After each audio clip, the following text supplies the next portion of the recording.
All right, so I'm going to take my Stanford hat off now and put on my Brain Support Network hat and talk just briefly about brain donation.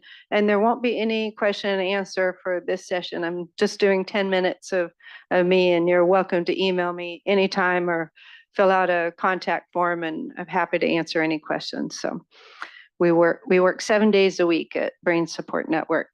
So I'd like to talk a little bit about why you want to consider donating your brain. Michelle on the panel mentioned that Brian had wanted to donate his brain. He donated his.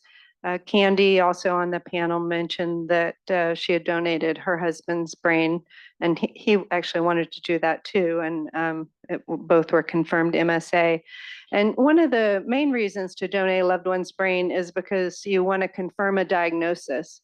In fact, today there are no biomarkers available on MSA. You've heard that from all the physician talks today.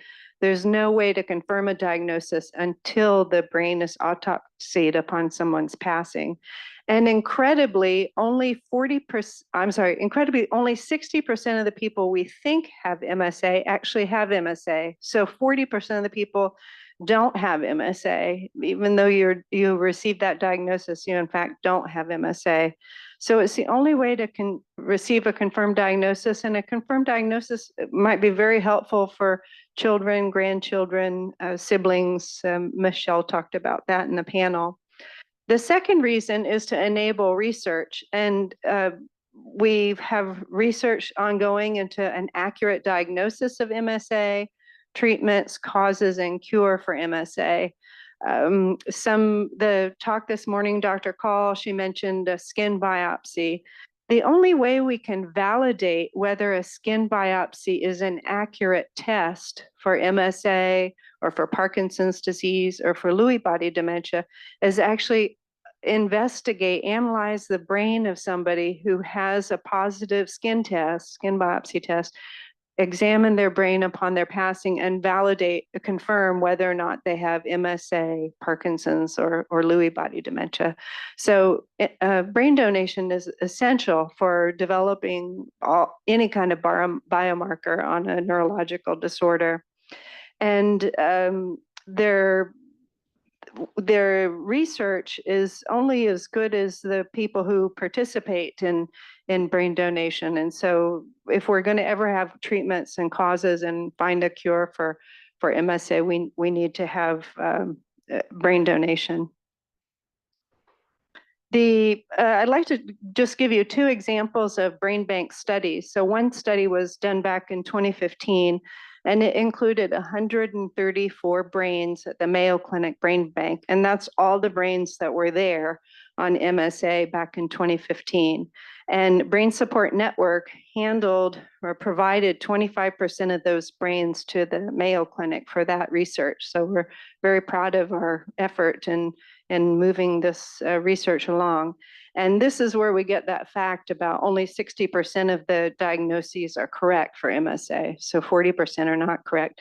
The most common misdiagnoses are dementia with Lewy bodies and Parkinson's disease. So if it's not MSA, it's usually one of those other disorders. And a second brain autopsy study was one that was done in 2021. And again, this was 171 people. And these were all of the people who died, donated a brain to the Mayo Clinic, and actually had confirmed MSA. So 171, you see, we only went up like by 40 in a few years' time. So it's still incredibly rare disorder and very, very small number of brains. So out of 171 brains, these were all the brains of people with MSA, 23 people, 13% of them actually didn't have MSA as their diagnosis. They had PSP, Parkinson's disease, or dementia with Lewy bodies. Those were the diagnoses. And so we can look at these 171 cases of people with autopsy confirmed MSA, and we know from these this pool that it's very rare to have dementia early on in the disease if you have MSA pathology alone in your brain. And as we know, many people with MSA are diagnosed with it in their 40s and 50s and early 60s. And so these people don't have enough time alive to have developed many other pathologies in their brain. So it's very, very unusual to have dementia early on in MSA, very rare. And for this study, 171 cases, Brain Support Network handled 33% of the brain donations here.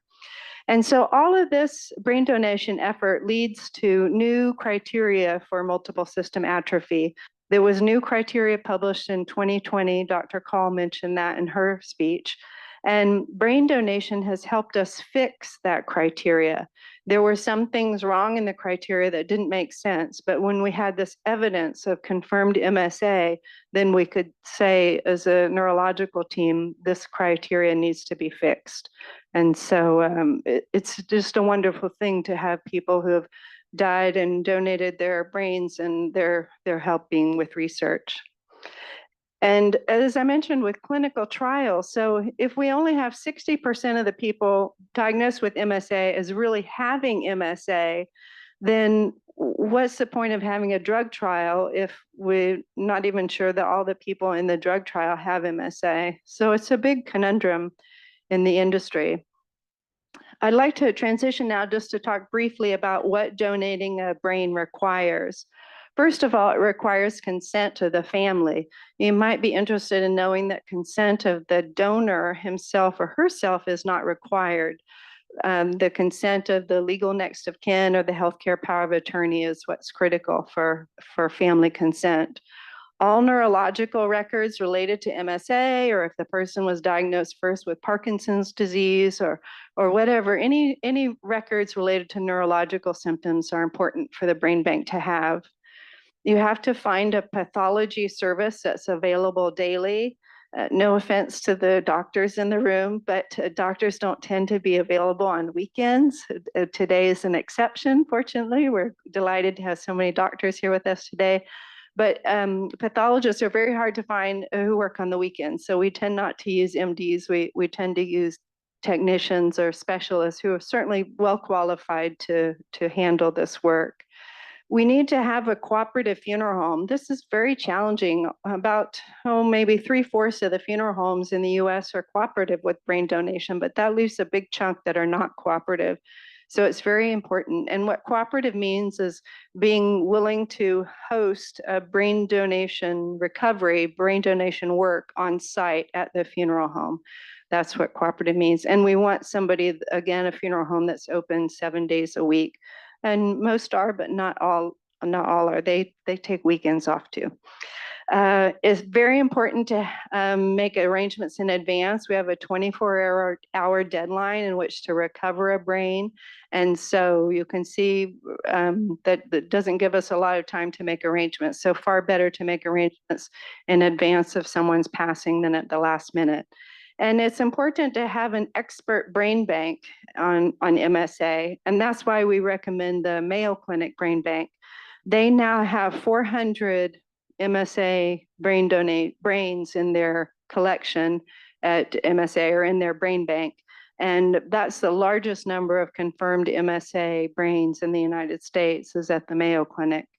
And they require records to be there in advance of the brain donation, but fortunately they only require records since the diagnosis. And some other brain banks require records, say 5 years since the diagnosis. Well, my dad didn't even live 5 years after he was diagnosed, so that wouldn't have worked for us. So it's important to figure that out in advance. As I showed you before, there were a couple of brain bank studies on MSA, and it is important to find a brain bank that actually actively publishes on MSA, which the Mayo Clinic does.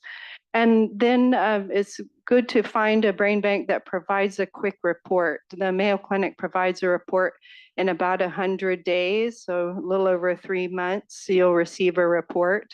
And other brain banks provide a report back to families in 2 years. And you can see in 2 years' time, a lot has happened. So it's good to have some faster closure for families. There are some challenges, though, in working with the Mayo Clinic. There's one person at the Mayo Clinic who works Monday through Friday, no weekends, no evenings, and doesn't have time to make individualized arrangements. And that's where Brain Support Network comes in.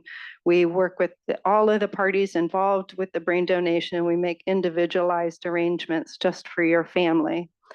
And we do, when back in the early days of 2004, 2005, when I was doing this work on my own, before we became a nonprofit, I was doing, 30 brain donations a year. And now we handle 200 brain donations a year for all types of diagnoses. MSA is one of our important ones. But so we have a staff of 7 people handling all of this activity. So if we can handle a lot more than the Mayo Clinic can. And for families, there's a grant available of $1,000 to help cover the cost of brain donation. That's available from Cure PSP. So again, what we do is we coordinate all of the parties involved. We write up very detailed instructions. We work with hospice, a care facility if they're involved. We help families work with clinics to obtain medical records if necessary. For our activity, we work on a pay it forward system where we ask every family we help to make a $750 or greater charitable contribution. And a lot of families request memorial donations in lieu of flowers to come to us, which we greatly appreciate. And some families do both. So the starting point is to go to our website, brainsupportnetwork.org, and fill out one of our forms. And we have 3 forms. Just choose the one where the time frame is the most appropriate. We have a lot of case studies on our website. We have a case study of Candy's husband, Bob Thomas, who was diagnosed with MSA and confirmed MSA. We have other case studies of people diagnosed with MSA and ended up being Parkinson's. We have a lot of case studies of people diagnosed with MSA, had dementia, had hallucinations, and had Lewy body dementia confirmed upon brain donation. So we've helped over 1,400 families with brain donation, and we'd be very happy to help your family as well. So thank you very much.